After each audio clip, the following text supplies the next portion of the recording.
आज की वीडियो की शुरुआत में हम देखते हैं बियोम को, जो धड़ाधड़ फोटो खिंचवाए जा रहा होता है अपनी। बियोम अपने मन में सोच रहा होता है, सारे के सारे लोग मुझे देख रहे हैं, वो सब लोग मुझे ही देख रहे हैं। मैं जानता हूँ ये लोग मेरे ऊपर पूरी तरह से फिदा हो चुके हैं। इसके बाद जो बियोम होता है वो जोए को देखता है और अपने मन में सोचता है, जोए, क्या जोए भी मुझे ही देख रही है? लेकिन यार तभी बियोम पीछे पलट के देखता है और उसके पीछे हमारा युंगसुक खड़ा होता है और जितने भी लोग होते हैं ना, वो बियोम के पीछे खड़े युंगसुक को देख रहे होते हैं और साथ ही साथ जोए भी बस युंगसुक को ही देखे जा रही होती है। और यार हम देखते हैं जो डैनियल होता है वो कोई पोज भी नहीं दे रहा होता है, उसके बावजूद भी लोग बस डैनियल को ही देखे जा रहे होते हैं। इसके बाद जो डैनियल के साथ बंदा होता है वो डैनियल को कहता है, बहुत बढ़िया डैनियल, तुम सच में अच्छे लग रहे हो। इसके बाद हमारा डैनियल कहता है, तुम्हारा बहुत बहुत शुक्रिया, मुझे ये सुन के बहुत अच्छा लगा। इसके बाद डैनियल के साथ वाला बंदा कहता है, मुझे माफ करना डैनियल, तुम्हारे पास वो सपोर्ट नहीं है जो बाकी के फिट मॉडल्स के पास होता है। इसके बाद हमारा डैनियल बहुत ही प्यार से कहता है, अरे नहीं, आप इस बात की चिंता मत करो, मैं जानता हूँ आप सच में बहुत ज्यादा बिजी रहते हो, आप गाड़ी भी चलाते हो, आप फोटोग्राफर का काम भी करते हो, आपको सच में बहुत सारे काम होते हैं, आप बिल्कुल भी चिंता मत करो। इसके बाद हम देखते हैं बियोम को, जो अभी सज सवर रहा होता है और अपने मन में सोच रहा होता है, तुम्हारे पास ये सब कुछ नहीं है जो मेरे पास है, मेरे पास इतने सारे लोग हैं। इसके बाद डैनियल के साथ वाला बंदा कहता है, चलो डैनियल 5 मिनट का ब्रेक ले लेते हैं, मैं तुम्हारे लिए पीने के लिए कुछ लेके आता हूँ। इसके बाद डैनियल कहता है, ओह आपका बहुत बहुत शुक्रिया। और हम देखते हैं क्योंकि अभी 5 मिनट का ब्रेक होता है तो युंगसुक एक जगह में बैठा हुआ होता है और अगल बगल के लोग आपस में बात कर रहे होते हैं। वो जरा उस बंदे को देखो, क्या वो एक मॉडल है?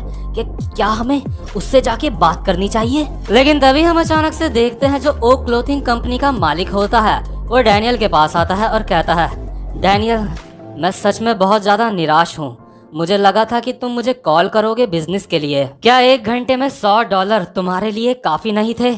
आखिर जहाँ पे तुम अभी काम कर रहे हो वो लोग तुम्हें कितने पैसे दे रहे हैं? डैनियल अपने मन में सोच रहा होता है, ये तो ओ क्लोथिंग कंपनी का बॉस है। इसके बाद ये जो ओ क्लोथिंग कंपनी का बॉस होता है वो कहता है, मुझे माफ करना, कहीं ऐसा तो नहीं है कि मैंने तुम्हें बहुत कम पैसों का ऑफर दिया था? अच्छा तो फिर कैसा रहेगा कि मैं तुम्हें 1 घंटे के $150 दूं? अच्छा छोड़ो, कैसा रहेगा मैं तुम्हें 1 घंटे के $200 दूं? देखो डैनियल, जो भी हो, जहाँ तुम अभी काम कर रहे हो मैं तुम्हें उनसे तो ज्यादा ही पैसे दूंगा। और वहीं दूसरी तरफ हम देखते हैं बियोम को, जिसकी झांटे सुलग के बिल्कुल फायर हो रखी होती हैं। वो अपने मन में सोच रहा होता है, बॉस, मुझे तुम सिर्फ $35 देते हो 1 घंटे के। इसके बाद बियोम का बॉस युंगसुक को कहता है, ऐसा लगता है जिस कंपनी में अभी तुम काम करते हो वो बहुत ज्यादा छोटी कंपनी है और उनके पास ज्यादा सुख सुविधाएं भी नहीं है। कैसा रहेगा कि जो हमारी कंपनी है तुम वहां आ जाओ, हमारे पास काफी ज्यादा कंफर्टेबल चीजें हैं, काफी ज्यादा कंफर्टेबल सुविधाएं हैं। मुझे लगता है जिस बंदे के लिए तुम अभी काम कर रहे हो उसने तुम्हें काफी ज्यादा अच्छा ऑफर दिया होगा, इसलिए तुम उसके लिए अभी काम कर रहे हो। लेकिन तब क्या होगा जब उसकी कंपनी बंद हो जाएगी, तब तुम्हारी जॉब भी खत्म हो जाएगी युंगसुक। इसके बाद जो हमारा युंगसुक होता है उसको याद आता है कि बियोम और उसके बॉस ने उसकी मदर की किस तरह से इंसल्ट करी थी।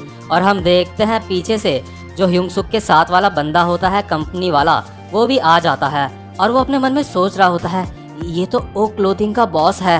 ये जो युंगसुक के साथ वाला बंदा होता है वो थोड़ा सा नर्वस हो जाता है क्योंकि उसको पता होता है कि ओ क्लोथिंग का जो ये बंदा है वो युंगसुक को ज्यादा पैसों का ऑफर दे सकता है और क्या पता युंगसुक फिर इसका काम छोड़ के उस कंपनी में चला जाए। लेकिन तभी इसके बाद युंगसुक कहता है, तुम्हारे ऑफर के लिए तुम्हारा बहुत बहुत शुक्रिया, लेकिन मुझे ऐसा लगता है कि तुम्हारी कंपनी से ज्यादा अच्छे कपड़े हमारी कंपनी में मिलते हैं। मैं चाहता हूँ मैं जिस कंपनी में अभी हूँ मैं बस उसी कंपनी के कपड़े पहनूं।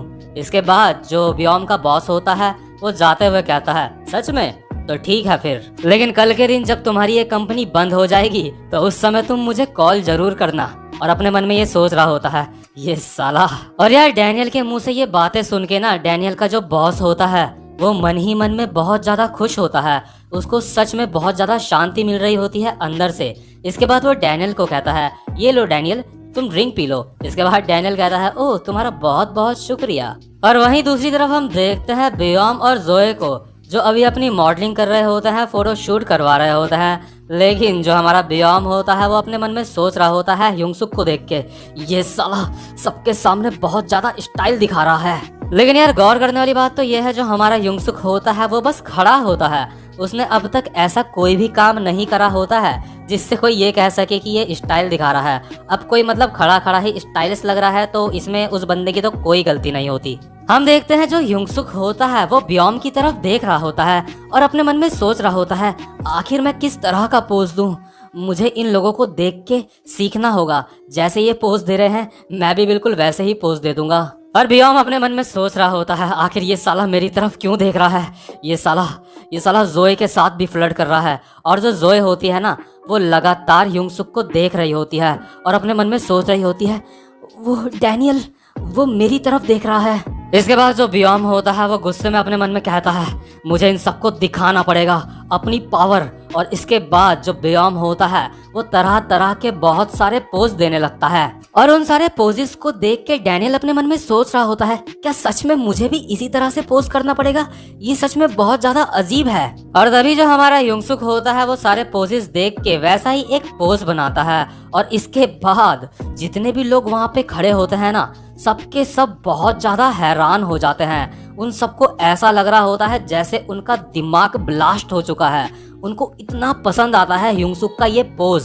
और यार लिटरली जो इन लोगों के दिमाग के अंदर ब्लास्ट हुआ होता है ना, वो हमें यहाँ पे इमेजेस में दिखा रखा है। और यार जो अगल बगल वाले बंदे होते हैं वो सारे आपस में बातें कर रहे होते हैं। लोग, मैं उसे जानती हूँ, वो तो एक फेसबुक स्टार है। और बाकी के बंदे कह रहे होते हैं, वो सच में काफी ज्यादा हैंडसम है, वो ऐसा लगता है जैसे वो एक मॉडल है। और हम देखते हैं अगल बगल के लोग युंगसुक के पास आ रहे होते हैं और युंगसुक को कह रहे होते हैं, प्लीज मेरे साथ एक सेल्फी क्लिक कर लो, तुम सच में बहुत ज्यादा कमाल के हो, मैंने तुम्हें फेसबुक में देखा था। और साथ ही साथ में जो बियोम होता है उसकी यार मतलब बहुत हालत खराब हो चुकी होती है। युंगसुक को देख के वो बहुत ज्यादा जल रहा होता है और अपने मन में सोच रहा होता है, वो तो मेरी जगह है, लोगों को मेरे साथ पिक्स क्लिक करवानी चाहिए थी। लेकिन तभी हम देखते हैं जो फीमेल मॉडल जोए होती है वो युंगसुक के पास आती है और वो कहती है, तुम तो डैनियल पार्क हो, है ना?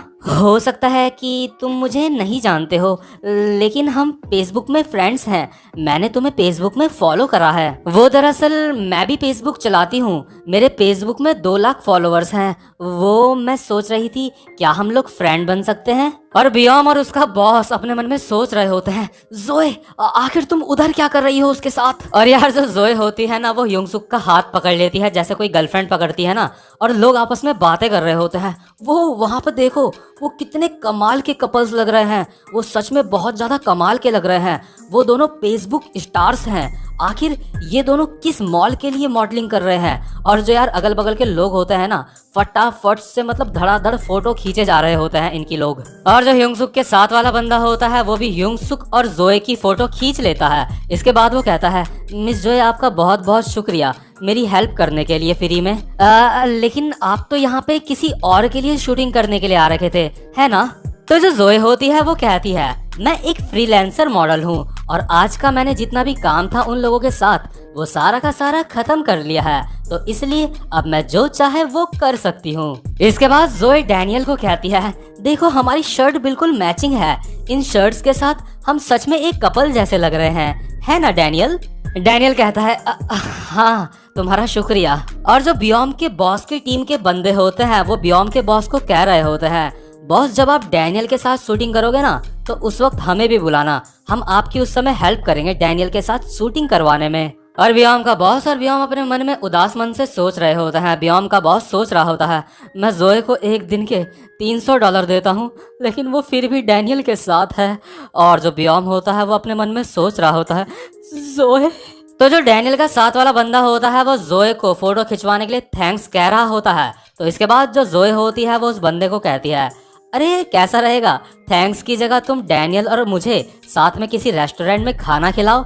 इसके बाद ये बंदा कहता है, ओह बिल्कुल बिल्कुल, चलो हम चलते हैं किसी रेस्टोरेंट में। और जो बियोम होता है वो बहुत ही गुस्से में और उदासी भरे मन से अपने मन में सोच रहा होता है, डैनियल पार्क तुमने मुझसे मेरी लड़की छीन ली है, मैं तुम्हें कभी भी माफ नहीं करूंगा डैनियल। इसके बाद जो डैनियल और उसके साथ वाला बंदा और जोए तीनों एक रेस्टोरेंट में जाते हैं और वहाँ पे खाना खा रहे होते हैं।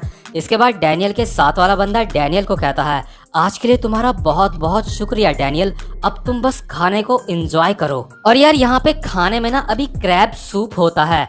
तो जो डैनियल होता है ना, उसने अपनी जिंदगी में जब भी क्रैब सूप खाया होता है ना घर में, तो सिर्फ वहाँ पे उसको क्रैब्स की टांगे ही टांगे मिलती थी खाने के लिए। लेकिन यहाँ पे ये जो डिश होती है, यहाँ पे पूरा का पूरा क्रैब होता है। तो डैनियल कहता है, क्या क्या क्रैब सूप में ये पूरा का पूरा क्रैब भी होता है? सच में ये कूल है। डैनियल के साथ वाला बंदा कहता है, आखिर तुम कहना क्या चाहते हो? और जो ये लड़की जोए होती है, उसको भी कुछ समझ नहीं आ रहा होता है। तो डैनियल कहता है, वैसे जो क्रैब सूप होता है उसमें ज्यादातर बस क्रैब्स के पैर ही पैर होते हैं, है ना? लेकिन जो डैनियल के साथ का बंदा और जोए होते हैं, उनको कुछ भी समझ नहीं आता। और आपको भी अभी थोड़ी देर में समझ आ जाएगा कि इनको कुछ समझ क्यों नहीं आया। इसके बाद जो जोए होती है वो डैनियल का हाथ पकड़ के कहती है, मुझे सच में तुमसे मिलके बहुत ज्यादा खुशी हुई। इसके बाद जो हमारा डैनियल होता है वो जोए को कहता है, जोए तुम्हारी कॉल आ रही है, तुम्हारा फोन बज रहा है। इसके बाद जोए कहती है, अरे रहने दो, ये बस बियोम का कॉल है, वो ऐसे ही मुझे कॉल करता रहता है। इसके बाद जो ह्योंग-सुक की कंपनी का मालिक होता है, ये बंदा ये ह्योंग-सुक को कहता है, तुम्हारा बहुत बहुत शुक्रिया मेरी हेल्प करने के लिए, मेरा खुद का ब्रांड बनाने के लिए तुम्हारा बहुत बहुत शुक्रिया। वैसे मैंने इससे पहले भी कई बार ट्राई करा था, लेकिन मैं हर बार फेल हो गया था और इस वजह से मैं पूरी तरह से टूट चुका था। इसके बाद ह्योंग-सुक कहता है, लेकिन क्यों? तुम आखिर फेल क्यों हुए? तुम्हारे कपड़े तो सच में बहुत ज्यादा अच्छे हैं। इसके बाद ये बंदा कहता है, मैं पहले बस अपने आप को ही मॉडल बना देता था। मैं जितने भी मेरे कपड़े थे वो खुद पहन के खुद की ही मॉडलिंग करता था, लेकिन लोग मेरे ऊपर बिल्कुल भी ध्यान नहीं देते थे। मुझे अपने कपड़ों के ऊपर पूरा भरोसा है, लेकिन मेरे पास एक अच्छा मॉडल नहीं था और ना ही मेरे पास अच्छा मॉडल हायर करने के पैसे थे। लेकिन ये जो कपड़े हैं तुम्हारे ऊपर सच में ये बहुत ही ज्यादा अलग लगते हैं डैनियल, तुम सच में कमाल के हो। जितने भी फेमस ब्रांड्स होते हैं उनके पास बहुत ही अच्छे अच्छे मॉडल्स होते हैं, और अगर मैं तुम्हारी बात करूं डैनियल, तो तुम मेरी कंपनी के लिए कुछ बहुत ज्यादा ही अच्छे हो। मैं जानता हूं मैं तुम्हें ज्यादा पैसे नहीं दे पाता, लेकिन इसमें मैं अपना बेस्ट कर रहा हूं। अगर तुम्हें मेरी कंपनी को छोड़ के जाना हो तो प्लीज मुझे बता देना। वैसे भी तुमने मेरे लिए बहुत कुछ करा है डैनियल। डैनियल अपने मन में सोच रहा होता है, ये बंदा सच में कुछ स्पेशल टाइप का बंदा है। और डैनियल इसके बाद कहता है, अब मुझे घर जाना पड़ेगा, मेरे को अपनी मॉम के लिए एक गिफ्ट लेना है। इसके बाद ये बंदा कहता है, ओ ठीक है डैनियल, अब हम ब्रेक ले लेते हैं, हम कांटेक्ट में रहेंगे, हम एक दूसरे से बात करते रहेंगे, ठीक है डैनियल? डैनियल अपने मन में सोच रहा होता है, अगर इस बंदे की जगह मैं होता ना, अगर मेरे को इतनी ज्यादा हार का सामना करना पड़ता तो कसम से मैं तो मतलब पूरी तरह से टूट ही जाता। लेकिन इस बंदे ने हार नहीं मानी। तो इसके बाद सीन शिफ्ट होता है और ह्योंग-सुक पैसे गिन रहा होता है जो उसको मॉडल का काम करके मिले होते हैं। ह्योंग-सुक अपने मन में सोच रहा होता है, अगर मैं जब स्टोर में काम करता था तो मुझे कई कई दिन लग जाते थे इतना पैसा कमाने में, लेकिन मेरी इस बॉडी के साथ मैंने इतने सारे पैसे बस कुछ ही घंटों में कमा लिए। मुझे यकीन नहीं होता मैंने इस बॉडी में इतनी जल्दी इतने सारे पैसे कमा लिए। सच में मेरी पुरानी बॉडी के लिए ऐसा करना बहुत ज़्यादा मुश्किल है। आखिर अब मुझे इन सारे पैसों का अपनी मदर के लिए क्या गिफ्ट लेना चाहिए? मुझे नहीं पता था कि मैं इस तरह से भी पैसे कमा सकता हूँ। सच में ये बहुत ज़्यादा नाइंसाफ़ी है मेरे पुराने वाले शरीर के साथ। लेकिन तभी जो ह्योंग-सुक होता है वो देखता है बगल की शॉप में एक आदमी एक औरत को डांट सा रहा होता है। वो कह रहा होता है, मैं सिर्फ तुम्हें तुम्हारी दुआओं के बदले ये सारी चीजें फ्री में नहीं दे सकता। क्रैब्स इतने भी ज्यादा महंगे नहीं होते जो तुम उनकी जमीन में पड़ी हुई टांगे उठा रही हो। तुम चुपचाप से कोई सस्ता सा क्रैब खरीद लो। और यार हम देखते हैं ये जो औरत होती है ना, ये ह्योंग-सुक की मदर होती है। ह्योंग-सुक की मदर शॉपकीपर को कह रही होती है, लेकिन क्या आप मुझे ये जो क्रैब्स के लेग्स हैं ये ऐसे ही नहीं दे सकते? क्योंकि वैसे भी आप तो इन क्रैब्स के लेग्स को फेंक ही दोगे कूड़े में, है ना? इसके बाद जो शॉपकीपर होता है वो इरिटेट होके कहता है, खैर जो भी हो, हाँ ले जाओ तुम इनको, मैं सच में तुम्हारे जैसे इंसान से आज तक नहीं मिला। ह्योंग-सुक की मदर शॉपकीपर को कहती है, आपका बहुत बहुत शुक्रिया। और जो ह्योंग-सुक होता है वो अपने मन में सोच रहा होता है, मदर जमीन से क्रैब्स के लेग्स कलेक्ट कर रही हैं। तो यार अब आपको पूरी बात समझ आ चुकी होगी कि रेस्टोरेंट में युंगसुक ने जोए और अपने बॉस को ऐसा क्यों कहा था कि ये जो क्रैब सूप होता है इसमें तो वैसे ज्यादातर क्रैब्स के पैर ही होते हैं ना, पूरी बॉडी तो कभी सूप में होती ही नहीं। मतलब यार उसको पता ही नहीं होता, उसने कभी खाया ही नहीं होता, तो यार उसको पता कैसे होगा। सच में यार ये वाला सीन ना मुझे सच में बहुत ज़्यादा इमोशनल लगा। उसकी जो मदर है वो बहुत ज़्यादा मेहनत करती है अपने घर को पालने के लिए, और मेरे हिसाब से जो ह्योंग-सुक है उसके फादर भी नहीं है। और यार ये बात ह्योंग-सुक को भी अब समझ आ रही होती है, जो उसकी मदर होती है उन्होंने अपनी पूरी जिंदगी पैसों के लिए सच में बहुत ज़्यादा स्ट्रगल करा है। इसके बाद सीन शिफ्ट होता है और जो मोटा वाला ह्योंग-सुक होता है वो घर आ जाता है और ह्योंग-सुक की मदर कहती है, ये लो डैनियल तुम्हारी favourite dish crab soup. Daniel की मदर कहती है, क्या हमें तुम्हारे फ्रेंड को नहीं उठाना चाहिए खाना खाने के लिए? लेकिन यार इस वक्त जो हमारा मोटा वाला डैनियल होता है ना वो कुछ भी नहीं कहता, क्योंकि इमोशनली अभी वो अंदर से बहुत ज़्यादा उसके अंदर बहुत कुछ चल रहा होता है।